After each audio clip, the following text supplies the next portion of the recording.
You are now watching Believe. Do you believe? And welcome into a brand new Thursday edition of the Believe in Carolina Panthers podcast, hosted by me, Desmond Johnson, Jonathan Stewart, the all-time leading rusher in Panthers history, and Sports Illustrated, Schuyler Callihan. You can follow all of us on Twitter. We'll give you the handles and stuff here momentarily. Loaded show. Getting ready for this upcoming tilt out to the West Coast. Panthers taking on the Los Angeles Rams, the defending Super Bowl champions. We'll get you the details on that and our predictions on that as well. Also, our thoughts on interim head coach Steve Wilks. We're going to do a little something different in terms of giving you different perspectives on how this is being perceived. We're going to give you the players' perspective on what the players may be thinking, what the players may be going through with the switching to a new coach from Jay Stu. The media perspective, we saw basically owner David Tepper basically challenged Scott Fowler to a steel cage match earlier this week in that press conference. So we'll talk a little bit about how the media is gathering all this info in, what they're dealing with in terms of the switch in the regime, and the fan perspective. I'll give you the fan perspective in terms of what the fans are doing and what they're thinking. But of course, it is Thursday, and when it's Thursday, we do a little something special here called "Tell Them Why You're Mad." Yeah, I'm gonna tell you why we mad, son. Where we basically go through.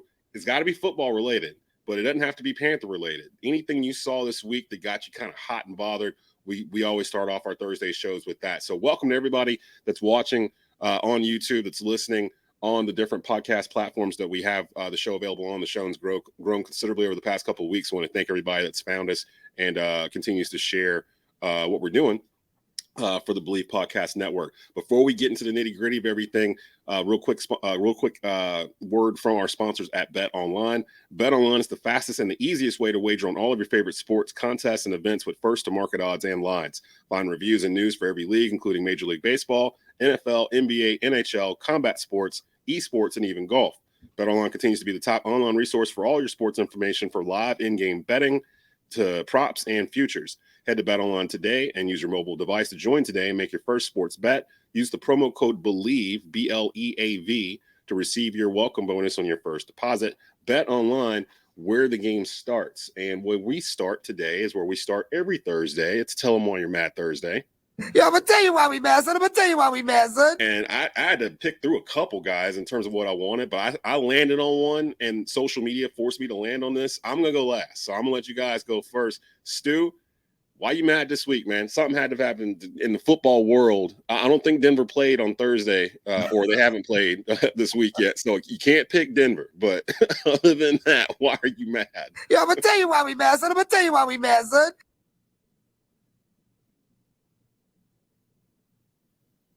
Hold on, we got Stu. Stu is muted. You're muted, Stu. There you go. All right. What I was saying was the Broncos. I'm gonna tell you. No, I'm messing with you. Nah, they didn't play this week, so they're not gonna get this gas. No, but what I'm gonna tell you though, Chris Jones had an amazing defensive play. Could have been like that would have been a top 10 run play for at least a couple weeks, for a month. Like, he deserves the player. He would get, in my mind, top 5 defensive play of the year, football wise. If only he didn't get roughing the passer on Derek Carr. Come on, man. It's gotten out of hand. It's really gotten out of hand. This is getting out of hand. Yeah. I mean, I saw a segment, friend of mine, Mark Hergslich, on TV with Kevin Hart. They were making fun of this. This is becoming comical. This is becoming comical to where Kevin Hart is coming on to sports shows and telling everybody football's getting soft. Mm-hmm. Okay? And I get it, man. You want to protect your players. You want to protect them from themselves. We had the situation with Tua with the concussion, the last several weeks and whatnot.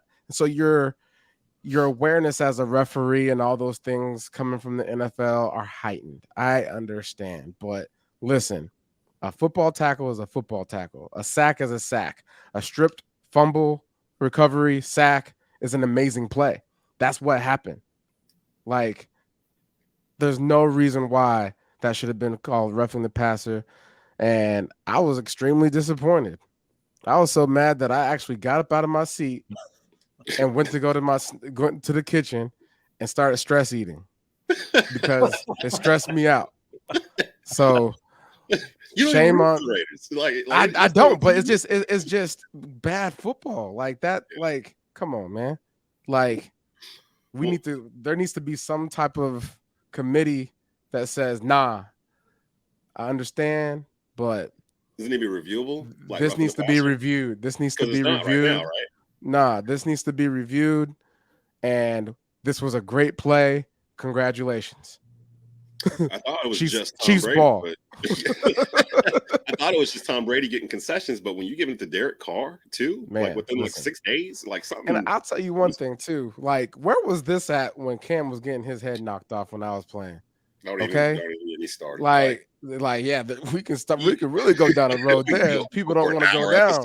Alone, just on that. Like, shoot, he's a running back. He's running back that throws the ball, so we treat him differently. Like, listen, yeah, we treating him differently. All right. 2020 didn't already happen. I hope everybody, when they was at home in the pandemic, was able to tune in onto what was going on in reality, how people getting treated out here ain't fairly. And I understand that you want to protect people, but you got to make sure that thing doesn't get out of line like it did the other night.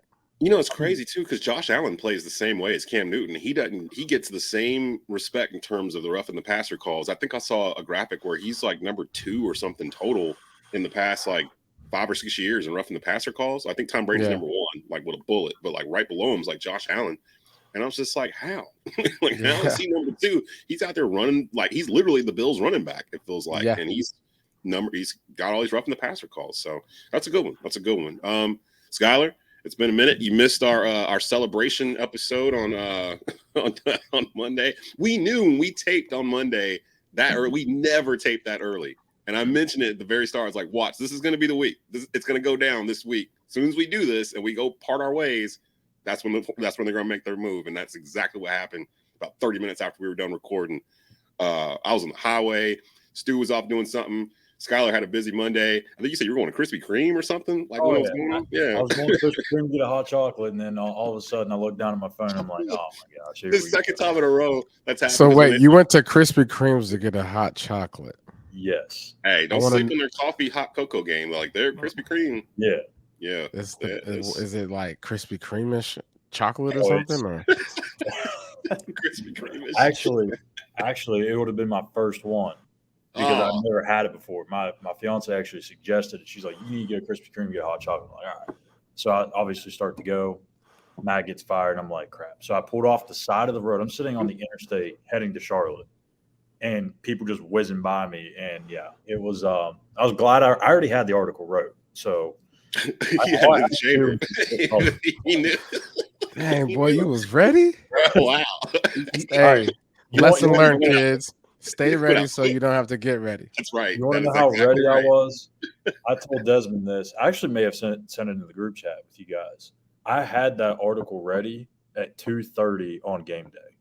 Dang. Because I told you, I had that feeling going over the stadium. And I'm like, I'm just going to get this now in case it happens. And it happens right after the game. I'm going to be prepared. So it felt like the end on Sunday. It really, looking back on it, it felt like that was going to be his last game. Like, it just – the whole thing, the stands being all red. Even Tepper mentioned that, like in his press conference, which was a bit testy earlier this week. Let's stay and tell him why you're mad, Schuyler. What's the deal? Why are you mad this week? Yo, I'm gonna tell you why we mad, son. Well, I'm mad because I didn't get my damn hot chocolate. But hey, no, let's start right there. But I'm going back and forth on this because I've got a bone to pick with 2 owners in the NFL, but we'll save Tepper for later because I can throw that stuff in there. So my thing is, how is Daniel Snyder still an owner of an NFL football team? I don't know why he's still around, first of all, and then I'm seeing all this stuff come out today about that he supposedly has dirt on all these other NFL owners, which is probably why he still is where he is, because no one else is going to say anything about it. Mm-hmm. So I don't really know what to make of all that, but I'm sure there's a couple of other guys in this league. I have no idea who they would be, But I'm sure there's a couple other owners that probably have some skeletons in their closet that they don't want revealed. But Dan Snyder's got to go, man. I mean, this is terrible. I feel bad for Washington. I really do. Yeah. Like, their fan base has the worst owner, has the worst stadium. Like, you can make an argument. I'm not a huge fan of their uniforms either. I mean, I don't know what that's worth, but their whole rebranding process, like, they are just a terrible, miserable franchise right now, and they need to get the trash out, and it starts with him. It's a bad representation for the NFL. Yeah, it really is. It's gotten to the point that used to be, and it's sad that I say used to be, that used to be like one of the most dedicated fan bases in all of the NFL. Like, I would put them up there with the Steelers, Cowboys. I mean, Giants. Like, their fan base stuck through thick and thin, through everything, different coaches. And I have friends that are Washington fans, and they talk about Daniel Snyder like past tense. Like, they understand they can't do anything until Dan Snyder is no longer the owner of the Washington Commanders. And from the way it looks, I don't know if he's going to not be the owner anytime soon.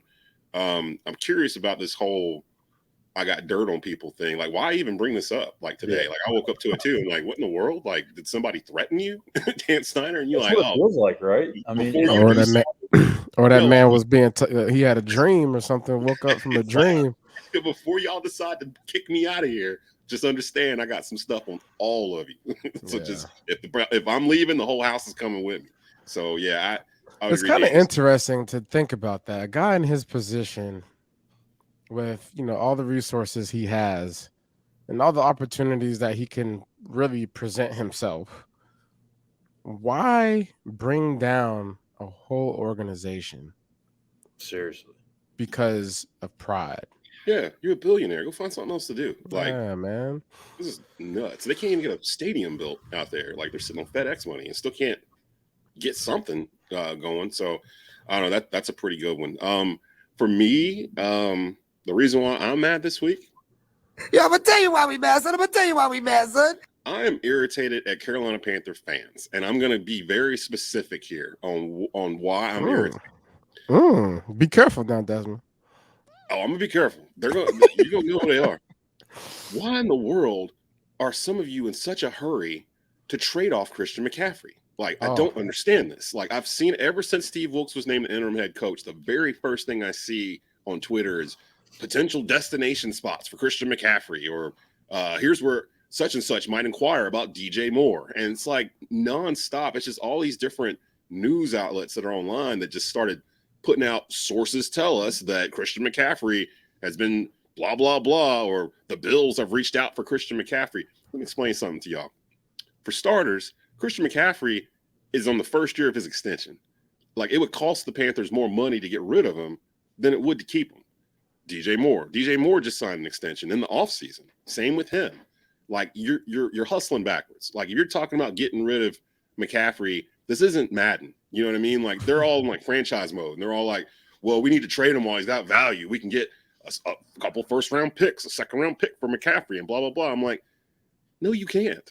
You can't get that. First of all, no team's giving that up. Second of all, there's not a lot of teams that are out there that have the room to bring him on, like with his salary. Like, Christian McCaffrey's going to be making what, like 12, 13 million a year over the next like 4 years or whatnot. Stay out that man's pocket, man. No, I'm just saying, like people are all like, they think it's so easy to do this. Like, right. What do fans think we've been doing the past 2 or 3 years? They're all like, well, we need to stockpile draft picks. We need to tear this whole thing down. Like, they've been doing that the past 2 years.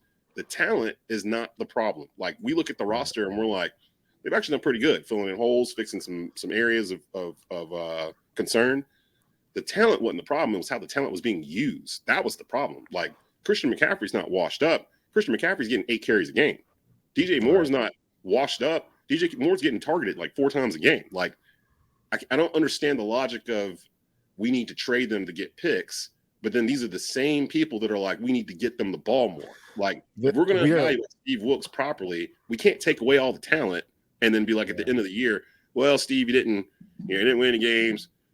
We're going to just, move on to something else. Well, you traded Christian McCaffrey 2 weeks after you put me in the role. Like, that doesn't make any sense. So please, Carolina Panther fans, I love you, but you got to chill. Y'all got to chill. Christian McCaffrey, DJ Moore aren't going anywhere. Matter of fact, they posted a Twitter video of them riding in a car together yesterday, listening to P. Diddy's Bad Boys for Life. You know, the hook, "We ain't going nowhere." Like, they're singing that in the car, driving to practice or whatever. And it was just like, this is for all the fans out there that seem to think that you can just move these guys around like a chessboard. They're not going anywhere. We don't want them to go anywhere. We want to use them. Please get off the bandwagon of trying to trade our best players. We just gotta be smarter fans. Please. Yeah, I'm gonna tell you why we mad, son. Because we get this narrative that we're not very good, like, smart fans, Carolina Panther fans collectively. I'm just letting y'all know. Like, this is what people tell me, that we don't know how to evaluate talent and all this other stuff. We do ourselves no favors by sitting here and saying we should trade off who many consider the best running back in the entire league for a second-round draft pick. Why? Terrible. Like, what are we doing? Like, what? That makes no sense. Like, and that's something that, like, it doesn't even guarantee that we're going to be better. Like, I see people saying we should tank CJ Stroud. People are instant gratification grabbers. Yep. Like, the social media life has got people thinking that what I see on social media needs to happen right now. And if it's not happening right now, I need to start from scratch. Yep. But hey, live on social media you want to. That ain't the real life. And all the speculative stuff. It's just tired of people speculating. It's just speculating. It's clickbait. They're not. I always laugh whenever I see, like, the Bills inquire about Christian McCaffrey. Like, yeah, I'm sure they probably did, but does that mean anything? Like, I could inquire about a Ferrari, doesn't mean I'm gonna get it. Yeah, you can dream. We dream all the time. Yeah, they make it seem like, oh, that means the Panthers are selling Christian McCaffrey. Like, it was all a dream. I used to read What Up magazine. Here's the thing: people take so much value and hold so much weight into those things. And, like, okay, like, Bean may have called Fitterer and said something about McCaffrey, or tried to call it Fitterer. Doesn't mean Scott answered. Yeah, he just looked at the phone like, look at this. Yeah, look at the Bills. Look at the Bills always bothering me. Trying to get our players again. I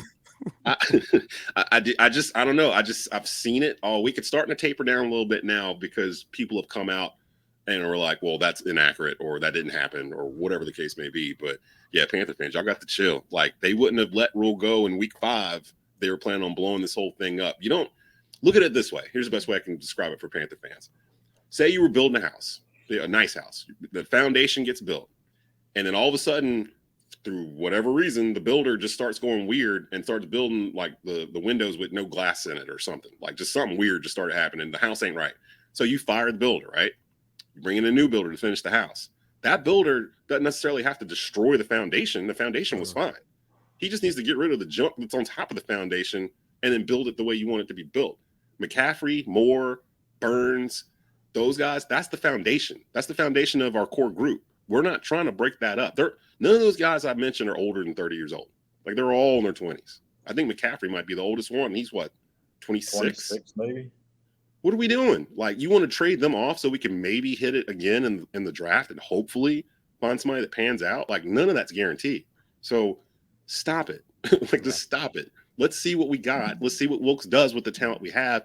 We'll put a pin in it, come back to this in the offseason if necessary. But I'll be damned if the Panther fan base runs off Christian McCaffrey because they feel like we can get a second-round pick for him while his value is still good. And I'm like, it don't make no damn sense. Yeah, I'm gonna tell you why we mad, son. Let's move over to interim head coach Steve Wilks. Something I wanted to get into because we have the luxury and the beauty of having different perspectives on this podcast. I wanted to hit it off of different, like, him coming in this week. For starters, he's impressed the hell out of me in these 2 press conferences that he's had. Like, he has shown the stark difference between a Matt Rule press conference and literally any other football coach, because Wilks comes in, he's straightforward, he answers questions, he's not stumbling, he doesn't have the appearance of someone who's, like, trying to figure out an answer in his head while he's talking. Like, he seems very clear. He seems like a leader of men. Like, that's the vibe I get from him. I never caught that vibe from Matt Rule. From Matt Rule, I caught a vibe of, like, I don't want to dog him because he ain't here no more, but like used car salesman almost. Like, let me get you in this let me get you in this 4 tempo. You know, I understand they don't make them anymore, but hey, we just putting the tires on it. Like it's Man, clean. chill, We just bro, cleaned it. chill. Like, you know what I'm saying? Like it's different 2 colors. It's like 2-tone. It's got the wood panel thing going on. But hey, I'm gonna get you a great deal. I'm gonna get you a great deal in this tempo. Wilks doesn't sound like that at all to me. Wilks sounds more like he seems almost like he seems like he's been here. Seems like he's been here before. That's what I wanted, the comfort. Like Seasoned. putting on a pair of shoes that okay, he understands the culture. And Rule never really understood the culture here. So I think that's going to filter down.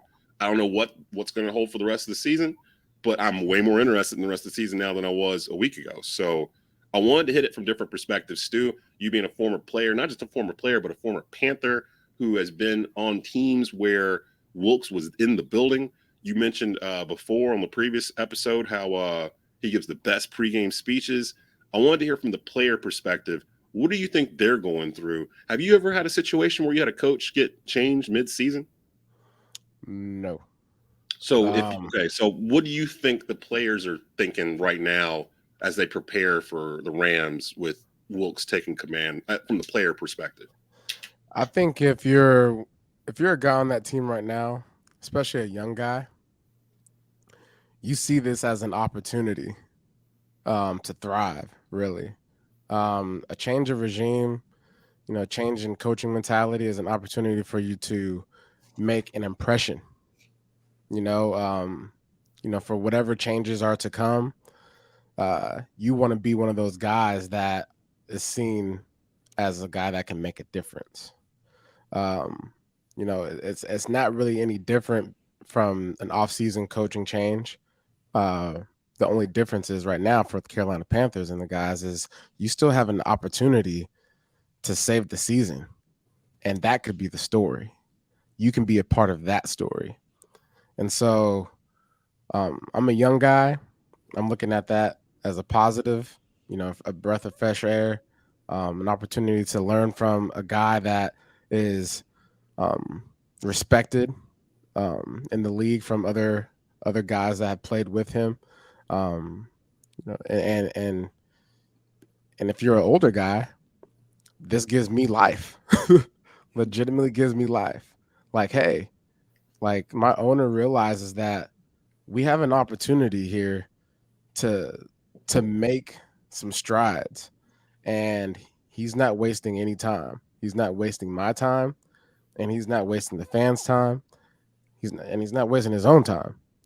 He's trying to win right now, and I think that move, 5th game in the season, says exactly that. We still have a lot of games to play, and the cards can fall wherever they may. Like we talked about, the 7-8-1 season that I was a part of. I mean, we played like crap throughout the first part of the year, and then so did the rest of the division. Right? Wait, what's year again? You said 2014? 2014, yeah. Oh, the 7-8-1, yeah. 7-8-1, yeah. And the Falcons started off hot, and then they just shot themselves in the foot, and that left the door open for us. And so that's what the NFL is all about, and that's what makes this game so special, because it doesn't really matter what you do the first.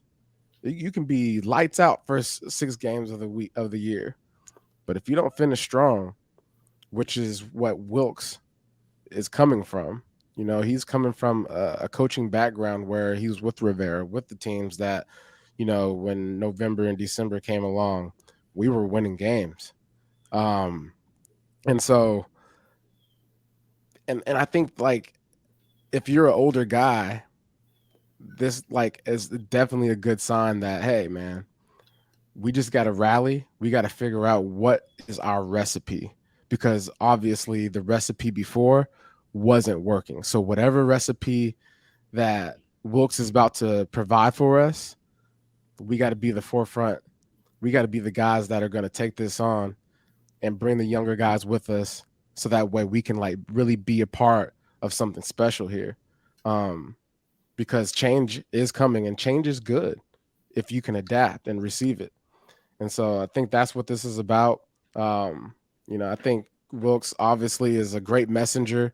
He's and to be a good coach, you have to be a great messenger. You have to be able to talk to the younger guys, the older guys. You got to be able to change it up and read the room. You got to be able to deliver messaging to the public, to the fans, to the other coaching staff and whatnot. So I think this is a great opportunity for the Panthers. And I almost feel like they saw this coming with hiring Wilks from the get-go. Yeah, we talked about that. When that name popped back up that they were bringing him back, immediately I thought he's the exit. Like if something goes terribly wrong first quarter of this season, I would not be surprised if they turn the keys over to Wilks and let him try to do something. I'm actually expecting this defense to look like it's getting shot out of a cannon on Sunday. Like they might be playing more freely than they have in the past 3 years. Phil Snow had a great scheme. Last year they were second overall in yards allowed, but that scheme did have some weaknesses. It did make you could see the defense getting tired in the fourth quarter a lot based off of what they were forced to do in the first 3 quarters. I think there's going to be a huge philosophy change in terms of what they do defensively with the parts that they have on that defense. I can't wait to see what they do with the pieces they have. I think you're definitely going to see some simplifying going on, getting guys to play faster. I mean, the practice yesterday, I went by there yesterday, and the tempo just seemed upbeat. It seemed like a practice that I was once a part of, almost kind of. And you know, workday Wednesday, you got the pads on, go out there, practice hard, go through your reps fast, and play up to speed without thinking. If you're thinking, and if you're thinking, you're too late. You know what I'm saying? Didn't I see too? And Schuyler, maybe you can correct me if I'm wrong, but didn't they used to wear pads on Thursdays? Isn't that one of the first things that he switched? He switched it so they would wear pads on Wednesdays when they're doing first and second down stuff, which makes complete and total sense to me. Is that correct that they moved it to Wednesdays now where they're in pads? Yeah, they've done both in the past, but this year they've done Wednesday no pads, Thursday pads.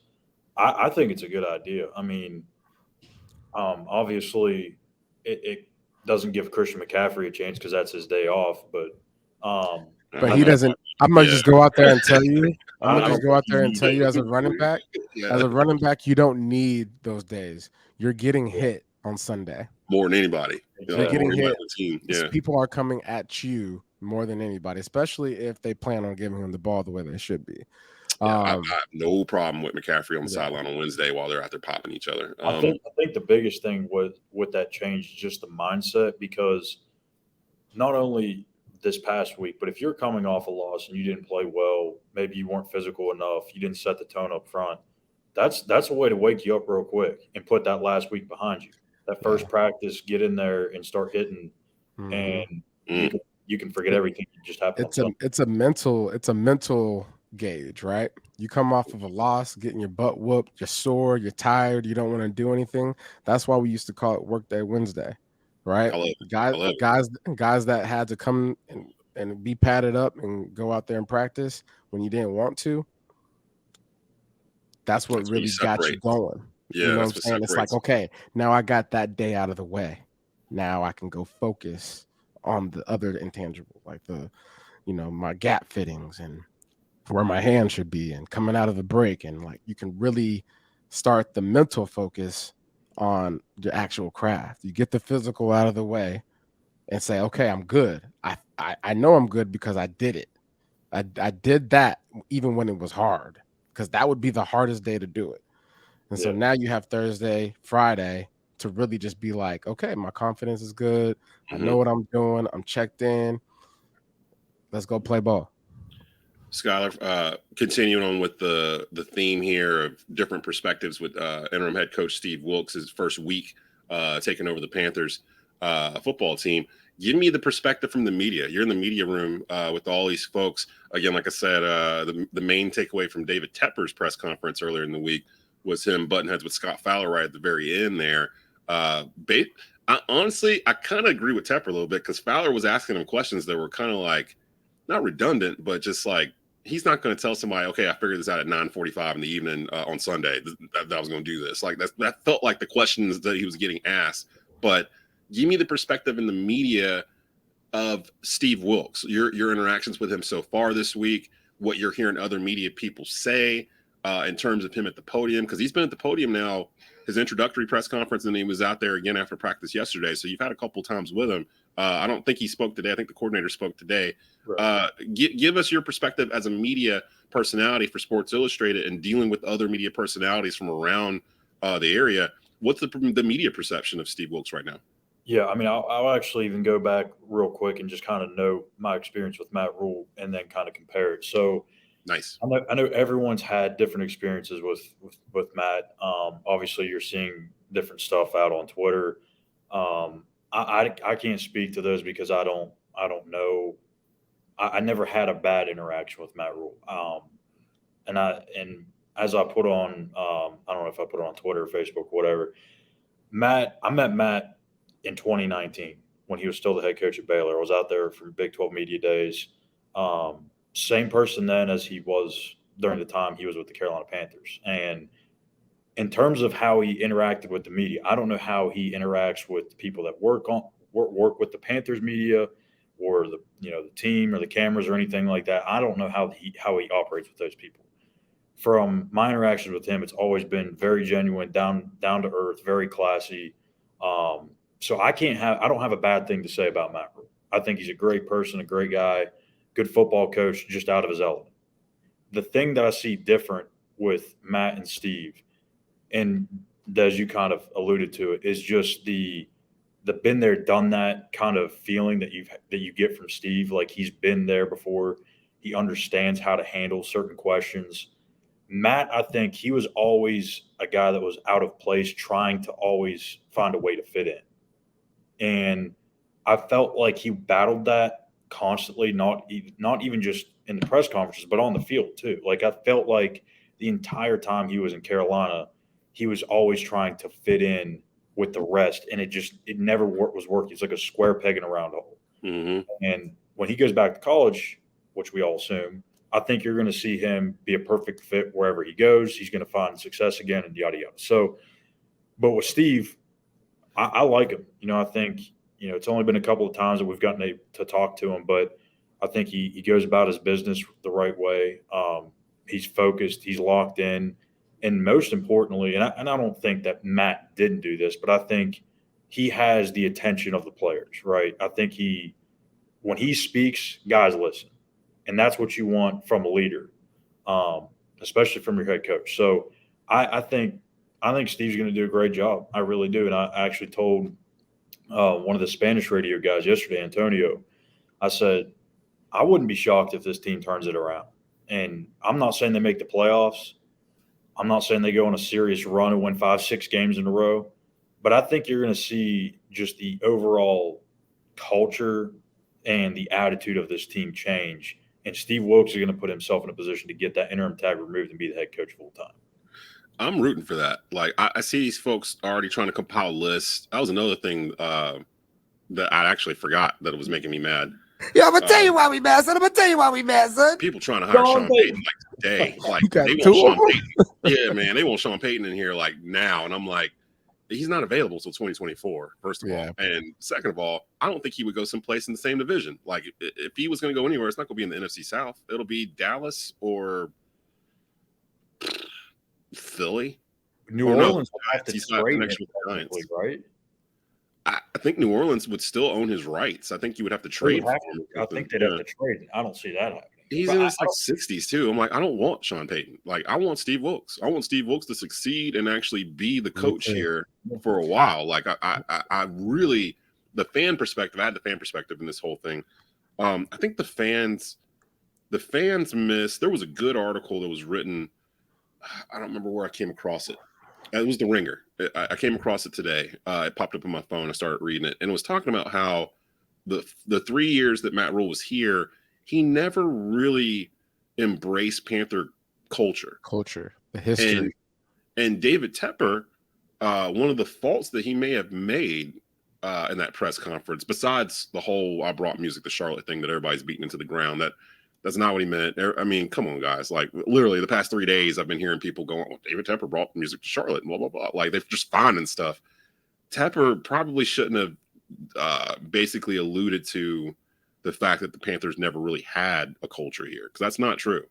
The Panthers have always had a culture. Now, is it a culture where we've got a bunch of trophies and rings and that kind of stuff? No, but we do have an identity here that's known around the league, and that's been lost in the past 3 years or so. The Panthers don't feel like a Carolina Panther team when you watch them up to this point. It didn't feel like they were going to run the ball. Like, it didn't feel like they were capable of big plays. It didn't feel like the defense was going to commit or cause turnovers and be the driving force. Like, throughout this team's history, the stars have been on the defensive side for the most part. And when you go from the beginning, Sam Mills has a statue outside of the building. Julius Peppers is going to be the first ballot Hall of Famer in Panthers history. Like, it's all over there. Luke Kuechly, Thomas Davis, like, you can go on and on and on. Dan Morgan, John Beeson, like, those dudes are, like, from the beginning to now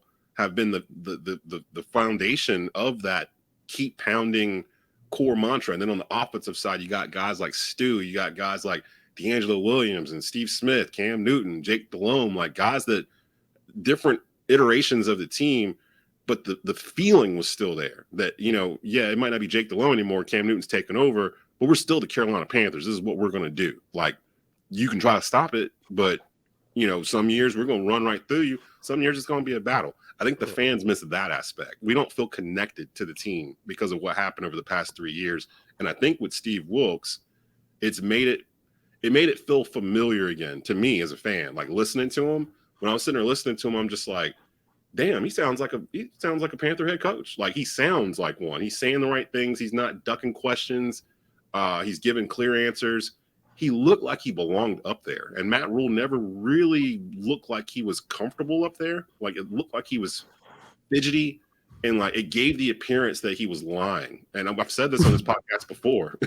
Well, I mean, have I not, Schuyler? Like, I've said it before, where you always felt like Matt Rule was trying to get around something when he would start talking at the press conference, and his words would speed up. Yeah, I think what you're really saying is, as a leader, when you have information and your job is to like give information to others and to ignite something within them, as a player, you don't want sugarcoating. You don't want sandwiched information. Like, I don't want to have to peel back the sandwich to find out if it's ham or a wish sandwich. You know what a wish sandwich is? You open up a piece of bread and you wish something was in there. That's a wish sandwich. Wow. Yeah. So another nugget on the Believe in yeah, Panther so podcast. that's what I used to eat. That's what I used to eat when I was little. Wish sandwiches. I had a few in my day too. Yeah. Yeah, squeeze them together. But I think, like, you just want what they have in Steve Wilks is someone that's going to be very direct. And when you have a guy that's very direct, you know exactly what you're supposed to do. Which is what you probably want. You want that, which right? is like exactly like with Coach Rivera. He would come up to me before game. All right, Stewie, be you. Consistent every just about every week, right? Yeah. All right, be you. Time to go. Like, the consistency, even in that, how he talked to me was different than what he would say to a Tolbert or to a D'Angelo or to a Greg. Mm-hmm. It would be personalized to that individual. Yeah. Personalized. Whenever you can be personal with a person, you accept that in a whole different light. It's like, man, like I met Emmitt Smith this Arizona game. I saw that. He made that such a personal moment for me that, like, I had to share it. Like, I geeked out. Like, he understood that this was a good, like, an important moment for me. And so he personalized it. And so now I'll cherish that for the rest of my life. Like, I'll remember every word he said to me because he personalized it. And he didn't just sandwich it. Oh, yeah, nice to meet you. Yeah, bye, bye, bye. You know what I'm saying? So a good coach, He's one of my favorites. Yeah, a good coach, a good leader is going to personalize, his messaging and relationship with those that he's leading. Let's Real quick, before we get out of here, Game 6 preview, Panthers at Rams. This game, 4:05, another 4 o'clock kickoffs, our third one in a row. 4:05 p.m. on Fox. Panthers 1-4 on the season. The Rams 2-3 on the season themselves, but it is a home matchup. Carolina is actually 13-9 all time against the Rams in series history. The Rams won the last time they saw each other. Carolina's 7-4 all time when facing the Rams on the road, but they've never played them at SoFi Stadium. LA won the last matchup in 2019, 30-27, which would have been Ron Rivera's last year here in Carolina. I can't remember if he was still here when they played the Rams or not. Trying to get some stats here for you guys to make your predictions off of. Fairly similar. The Rams struggling themselves, total yards per game. They're averaging a little under 300 yards per game at 299. We're at 271, dead last in the league. The Rams are having problems running the ball worse than us. They're only averaging 62 yards per game on the ground, 237 in the air, so that's only good for 18th, about middle of the league. They've allowed 21 sacks, and I just saw their center is ruled out for Sunday. Third down efficiency, they're a little better, about 41% on third down. We're dead last at 24%. The Rams are only averaging 16 points per game. So I don't want to carry over this whole 17-point thing to Steve Wilks. He doesn't deserve that. That's something that's going to go out the door with Matt Rule. But the Rams are only averaging 16 points a game, so just keep that in mind. Total yards per game, they're actually only doing 321. This is a game where I feel like they can be had. Let's just go through it. What do you thoughts here, Schuyler? Let's start with you. Thoughts on the Panthers versus Rams, or do you want Stu to go first? Because I mean, Stu jump in there. No, I'll go first. Be careful, Schuyler. I'll come over there and drop kick you. Okay. I think I'm picking the Panthers this week, and actually feeling good about it. Last week was a wish. This is more of a feeling, yeah, and the matchup looks good too. So give me what you got here, Panthers Rams. All right, so last week I was pretty spot on. I don't know if I'm going to be that spot on again. It was just I thought it was too obvious to me. You see how he put that in there? That he was on point last week. Yeah. He was nice. He was nice. He was on it. He was on it. I will say, earlier this week, I did a show with Charlotte Sports Live, and I said 26-13 Rams. I'm changing my prediction slightly. So I'm making progress, but I'm still going 21-18 Rams. The one thing that concerns me about this game is, yes, the Rams have struggled offensively, but they still have Cooper Kupp. The Panthers may not have J.C. Horn. We don't know about Xavier Woods. We don't know how well C.J. Henderson's going to play. There's a lot of banged-up guys in that secondary. Dante's banged up too, isn't he? Or that's something from a week or two ago. I don't know if he still is or not, but he was at one point. And then you look at what San Francisco did last week. It's not exactly the same of what LA is going to do, but they still have that eye candy stuff, right? They get you looking in different spots. They fool you with all these motions and stuff like that. So I think LA will take some of what San Francisco did last week, apply it to this week's game plan, and they're going to execute it. This is what they feel like is a get-right game for them. But the reason I have it so close is because of the whole situation with Carolina. That I don't know if that really seeps into players' heads. Maybe Stu can talk to this more. But I feel like this is kind of almost like a look-ahead spot, or maybe not a look-ahead spot, but maybe like a letdown spot. But they find a way to get that win. I'm going with 21-18 Rams. Those are actually pretty good points.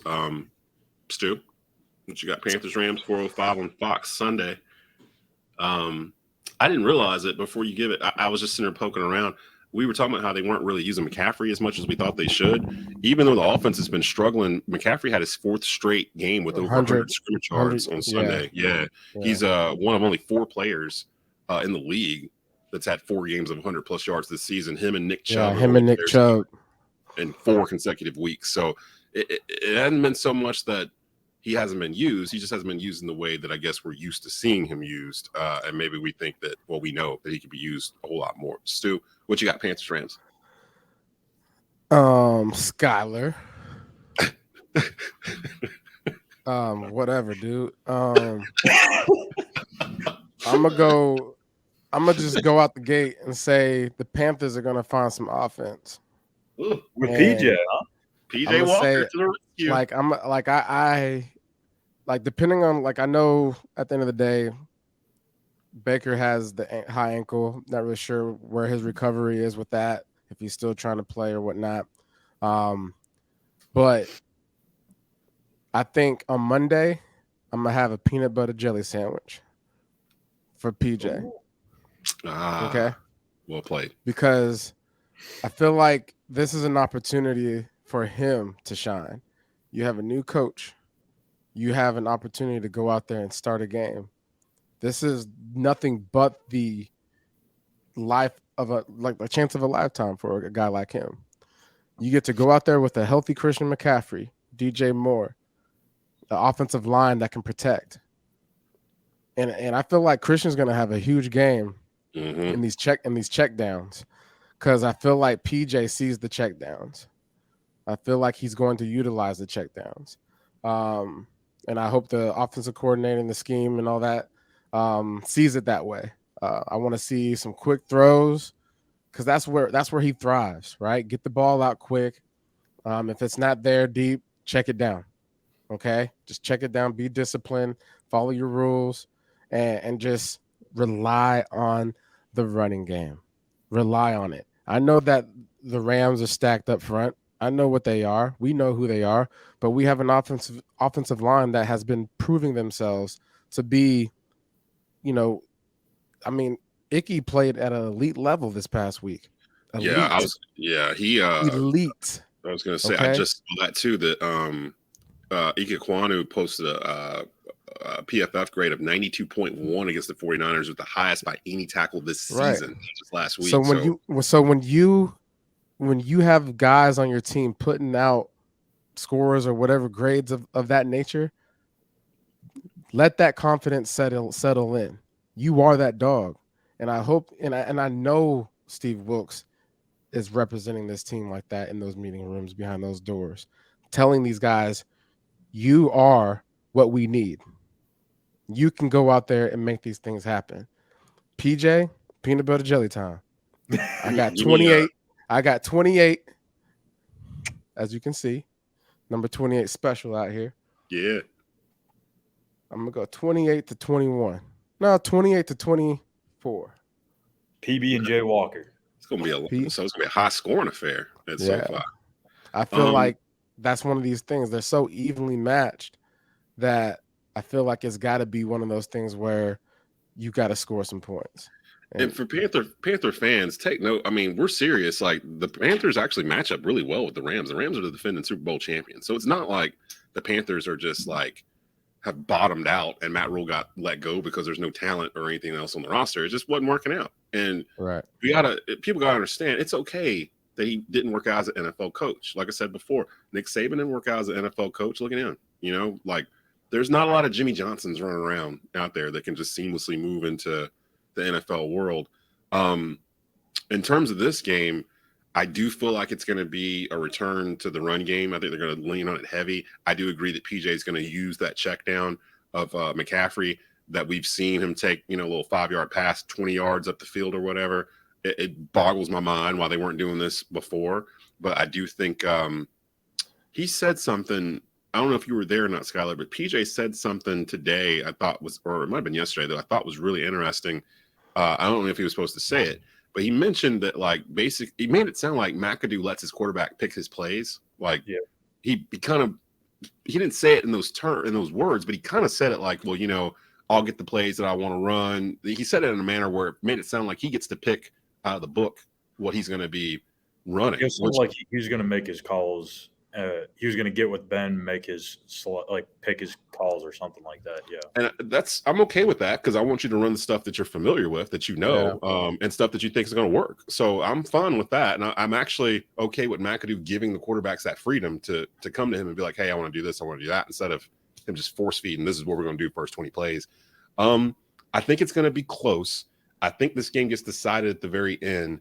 I'm going to go Panthers 23-21 over the Rams on a last second field goal. Time expires. Eddie Money?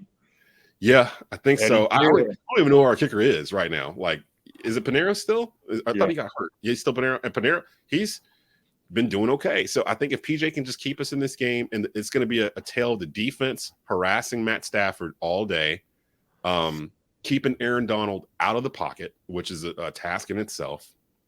I don't know how they're going to do this, but we got to run boots. We got to get out. We got to run PJ out of the lane of danger. Like, don't let him just sit there as a duck, because eventually, I don't think you put 3 dudes on Aaron Donald. Eventually, he's going to show up at your party. He's going to be back there. So, like, knock. Who's there? AD who? Gotcha. Like, you got to be prepared. Aaron Donald's going to show up at your house party eventually. You don't know if it's going to be first quarter or the fourth quarter. You don't know if he's going to be just in and out, or if he's going to be coming back and forth all day. So let's worry about Aaron Donald and get him contained. 23-21 is going to be my pick. Panthers win. Get Steve Wilks his first win as an interim head coach of the Carolina Panthers. You can follow us on Twitter. All of our episodes are on the Believe Podcast Network. Go to YouTube. We see we got a bunch of people watching on YouTube right now. You can subscribe to Tobacco Road Sports Radio's YouTube channel. The videos are parked there. The audio of these podcasts are on all major podcast platforms: Spotify, Google Play, Stitcher, Luminary, Anchor. Go to any of those, just type in Believe in Carolina Panthers. You'll be able to find this episode and all previous episodes. Stu is on Twitter. His handle's right there. Schuyler's on Twitter. You can follow. I would suggest following him because he's at these practices throughout the week. He's usually going to give you the scoop on what's going on. Being the Panther beat writer for Sports Illustrated, his Twitter handle is Callihan_. And then, of course, mine here at Tobacco Radio, or my personal at DEZ_3505. So you can follow us all there. Hopefully Panthers get away with a win here, get their second win of the season. Again, they play the Rams 4:05 p.m. on Fox this Sunday. We'll be back Monday with a recap episode from that, and hopefully we'll be celebrating a Panthers victory Monday. We need one. The one we had felt like it was a while ago, guys. Kind of forgetting how it feels. Peanut butter, jelly. Peanut butter and jelly sandwiches on the next episode. For Jonathan Stewart and Schuyler Callihan, I'm Desmond Johnson. You've been watching and listening to the Believe in Carolina Panthers podcast on the Believe Podcast Networks. We'll see you guys Monday. Keep pounding.